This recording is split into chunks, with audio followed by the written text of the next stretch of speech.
Salut, c'est Rado, content de vous retrouver pour la mise à jour de l'analyse technique du CAC 40. Alors j'imagine que certains commencent à transpirer à grosses gouttes en se demandant combien de temps va durer l'analyse du jour. Normalement j'ai prévu 63 minutes et je vais essayer de m'y tenir. Alors regardez tous les beaux signaux que l'on a. Tout d'abord, on va commencer par le plus impressionnant, la vague de Wolf. La vague de Wolf donc, qui a atteint ses objectifs.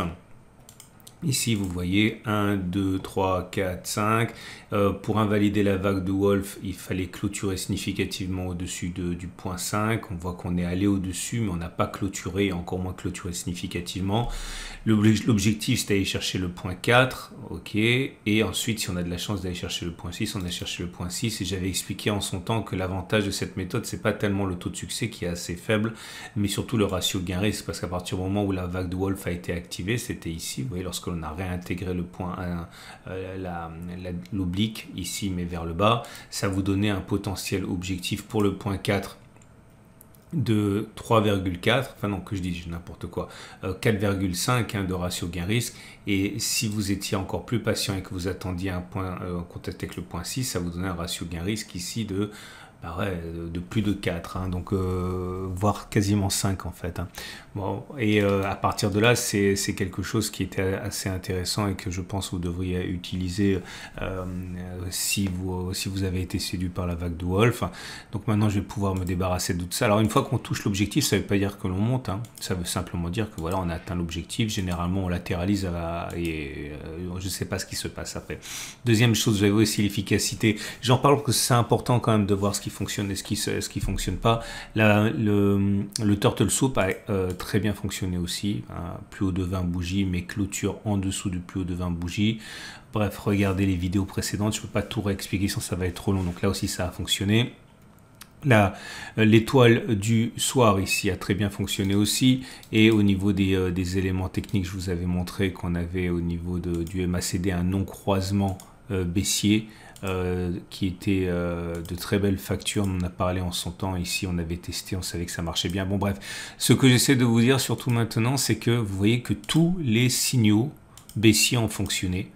Et quand tous les signaux baissiers fonctionnent, généralement, ça veut dire que quelque chose est en train de se produire et que la matrice doit être la recherche des trades baissiers plutôt que haussiers. Alors attention, le problème, c'est que vous allez avoir des rebonds techniques et j'encourage franchement pas les débutants à spéculer à la baisse. Mais voilà, regardez les bandes de Bollinger. Là, on a un T1.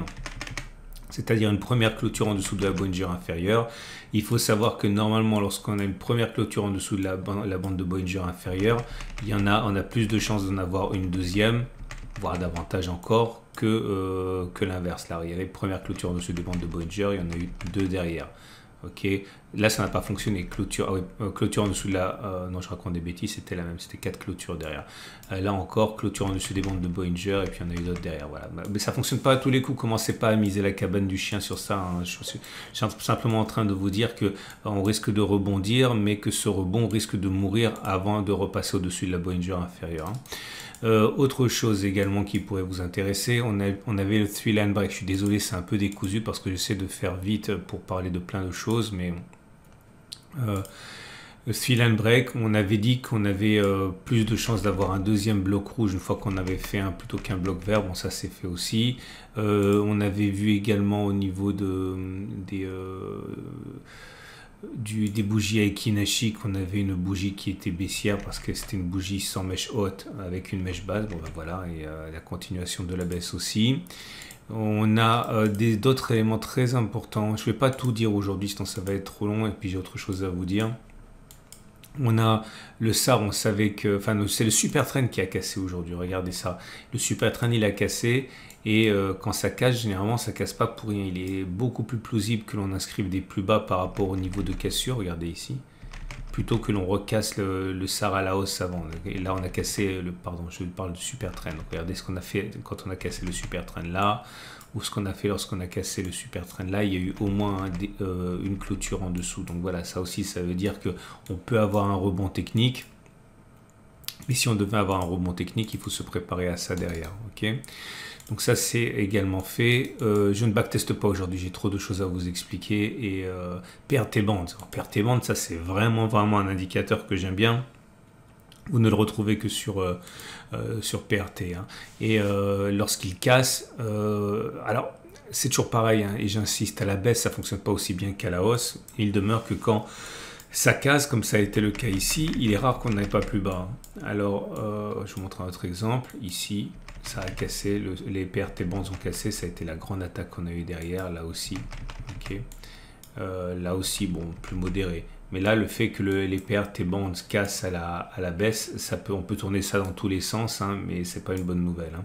Bref, la question à laquelle on va répondre aujourd'hui... Ah oui, non, je fais n'importe quoi.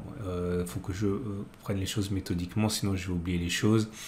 La moyenne mobile à 200 jours est toujours ascendante en dessous de la tendance de long terme et haussière. Par contre, la moyenne mobile à 7 jours, elle est descendante et on est en dessous. Donc la tendance immédiate est baissière. La moyenne mobile à 20 jours est maintenant descendante et on est en dessous. Donc la tendance générale est baissière. On a un croisement M7, M20, c'est pas bon. On a la moyenne mobile à 50 jours qui a été cassée également. Ici, donc la tendance de fond n'est plus haussière, elle est simplement neutre. Hein. Voilà, bon, bref, vous avez compris, hein, c'est la foire aux mauvaises nouvelles. Maintenant, jusqu'où la baisse? C'est surtout ça que je voulais voir avec vous. Écoutez, moi je pense que la baisse n'est pas terminée, mais je ne suis absolument pas infaillible. Moi, ce que je verrais bien, c'est un rebond éventuel, mais pas avant le support hebdomadaire des 66, 87, 68, 24. Ce que je suis incapable de vous dire aussi, c'est est-ce qu'on va faire ça? Ou est-ce qu'on va faire ça?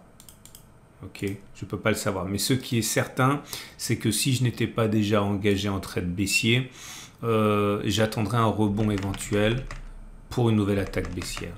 Ok, plutôt que rentrer maintenant et risquer de voir les choses aller contre moi et commencer à stresser, etc. Mais en tout cas, je ne vois rien comme soutien avant le support hebdomadaire des 66, 87, 68, 24. Et puis après, ça va dépendre beaucoup des fondamentaux. Si on a une décharge de beaucoup de mauvaises nouvelles ou des faillites bancaires, par exemple, ou si ça sera sereine. Mais je ne vois pas de répit avant les 66, 87, 68, 24. J'enlève mes moyennes mobiles et également, regardez, la zone ici des 71, 30, 110, 75 a été également cassée. Donc voilà, on a une petite résistance. Il y a changement de polarité en fait. Hein. Je considère que ça, j'aurais pas dû l'enlever. Ça a changé de polarité et que maintenant c'est une résistance. Okay, donc on va voir comment ça se goupille. Et ça nous amène donc aux autres indices que je voulais vous montrer. Je vous montre le DAX, pardon, le SP500, parce que vous savez que les indices américains sont généralement directeurs. Et vous voyez là, pour le DAX, enfin pardon, j'y tiens, le SP500, on est sur support. Donc on pourrait avoir un petit rebond qui nous aiderait hein, demain avec le CAC 40. Si on regarde le Dow Jones, c'est pareil. Le Dow Jones, attendez, je fais n'importe quoi, voilà, il est là. On est également sur une petite zone de support. Je vais le trouver, il est ici. Non, oui, enfin je ne l'ai pas fait figurer, mais il est bien là, regardez. Ça, c'est notre zone de support, ici. Okay. Le Nasdaq également, il est sur une zone de support. Ce que je suis encore une fois en train de vous dire, c'est que ne vous précipitez pas pour spéculer à la baisse. À mon avis, regardez, on est sur globalement une zone de support ici. Donc ne vous précipitez pas pour spéculer à la baisse en vous laissant entraîner par l'ambiance mortifère. Il y aura à mon avis des rebonds avant éventuellement d'aller plus bas. Enfin bon, c'est un sentiment, hein, je ne suis pas dans le secret des dieux. Et donc à partir de là, l'Ishimoku également a été violemment cassé à la baisse. Je parle ici de la Kijun, regardez. Donc la Tenkan, on savait déjà que ça avait été cassé à la baisse, maintenant c'est la Kijun. Et attention, c'est fait de telle manière que la Tenkan et la Kijun maintenant sont descendantes. C'est-à-dire que la tendance immédiate est baissière, que la tendance générale est baissière, et que la tendance de fond par contre est toujours haussière. On a rebondi sur la SSA. Okay.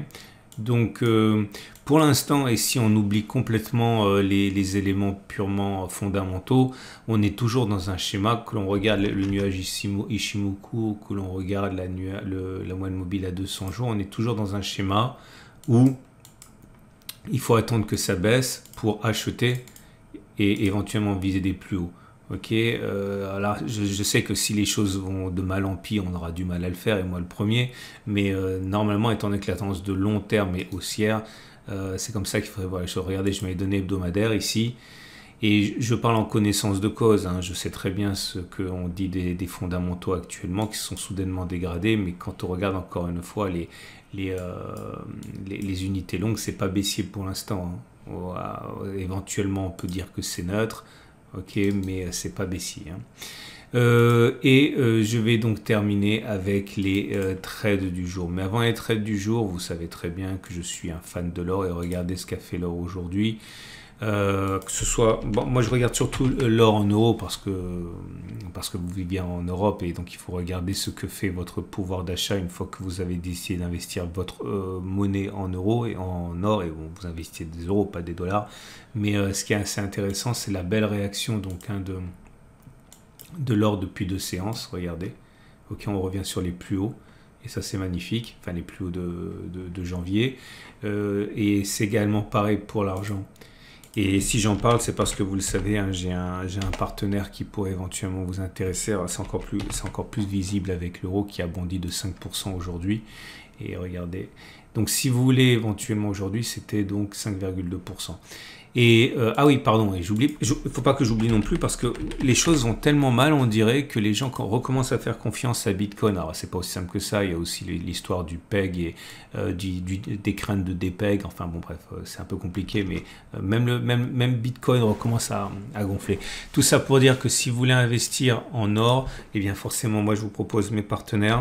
Et en particulier, vous pourrez être intéressé par Veracash. Veracash, c'est un compte enfin la maison mère de Veracash, c'est au coffre, hein, qui est mon partenaire aussi. Mais ça vous permet d'acheter de l'or et d'y associer une carte de paiement Mastercard. Donc ça, c'est pas mal si vous voulez pas laisser dormir de l'or dans un coffre. Et justement, si vous voulez laisser dormir de l'or dans un coffre pour pouvoir le transmettre ou que sais-je, eh bien sachez que vous pouvez trouver et ouvrir un compte avec au coffre, hein, qui vous permet d'acheter ce que vous voulez, et vous avez des liens pour découvrir ça juste en dessous de ma vidéo. Ce sont des annonceurs, donc n'hésitez pas à cliquer sur le lien, et puisque c'est bon pour moi. Ok, et donc on va terminer avec les trades du jour, et ça c'est intéressant parce qu'il faut vraiment que vous fassiez attention. Je vais vous dire d'abord par transparence où j'en suis moi, comme ça vous verrez mon biais, mais il faut vraiment pas me faire confiance parce que voilà, je ne sais pas plus que vous ce qui va se passer. Vous savez que moi j'avais rentré ma position à peu près ici, si ma mémoire est bonne, un peu là, enfin dans toute cette bougie, et j'avais dit que j'avais un stop de protection en cas de clôture significative au-dessus des plus hauts. Bon, ça va, j'ai eu de la chance. En tout cas, moi je vais maintenant prendre une partie de mes profits. En fait, si j'avais fait ma vidéo hier, si je m'étais attendu à ce qui s'est passé aujourd'hui, je vous aurais dit je prends la moitié des profits sur le point 6 de la vague de Wolf. Mais voilà, la règle du jeu étant que je ne vous ai pas dit avant, et donc je vous dis ce que je ferai demain. Donc je vais sortir la moitié de ma position et je vais laisser courir le reste avec un stop de protection, je l'ai dit, en cas de clôture au-dessus des plus hauts, mais je prends une partie de mes bénéfices et je parie sur le fait qu'on va aller chercher à terme cette zone de support hebdomadaire. Ok, mais attention, il n'est pas dit que je renforce, ok, en cas de retour justement sur les plus hauts pour parier, pour reprendre une position pleine. Mais je ne le ferai pas sans vous avoir dit avant, parce que c'est le principe des vidéos, je vous dis toujours la veille ce que je fais. Mais dans l'immédiat, sachez que à l'ouverture demain, je vends la moitié de ma position. À défaut d'avoir pu le faire sur le point 6 aujourd'hui, je l'ai déjà dit, je laisse courir le reste et puis je renforcerai éventuellement plus tard. Maintenant, si vous voulez acheter, vous pouvez faire ça. Si vous voulez vendre, vous pouvez par exemple... Alors si vous voulez acheter, vous avez deux solutions. Soit vous pariez sur le rebond technique et vous mettez un stop de protection en dessous des précédents plus bas. Je suis pas trop chaud par rapport à ça parce que il y a un peu de folie actuellement, donc les circonstances sont assez exceptionnelles avec le contexte économique auquel on assiste. Donc, mais vous pouvez faire ça. Les plus prudents attendront plutôt quelque chose de cette nature-là avec un stop de protection en dessous, ok, pour parier sur le rebond technique. Et si vous êtes vendeur, vous avez la possibilité de trader le rebond technique. Encore une fois, vous prenez les Fibonacci, ok. Vous regardez à quoi correspond 50%, il est classique hein, que l'on revienne sur 50% de Fibonacci avant de replonger, 38 ou 50 d'ailleurs. Et vous pariez sur la baisse comme ça, avec un stop de protection au-dessus. Faire attention au ratio gain-risque. Hein. C'est-à-dire que si votre objectif il est là et que vous avez un stop de protection là, vous avez un ratio gain-risque de 1,6, c'est pas mal. Okay. Maintenant, vous pouvez rentrer un peu sur les 23, un peu sur les 38, un peu sur les 50 avec un stop de protection globale au-dessus, c'est possible. Comme ça, si jamais ça descend d'un coup sans consolider, comme ça, eh bien, au moins, vous serez rentré un petit peu. Okay.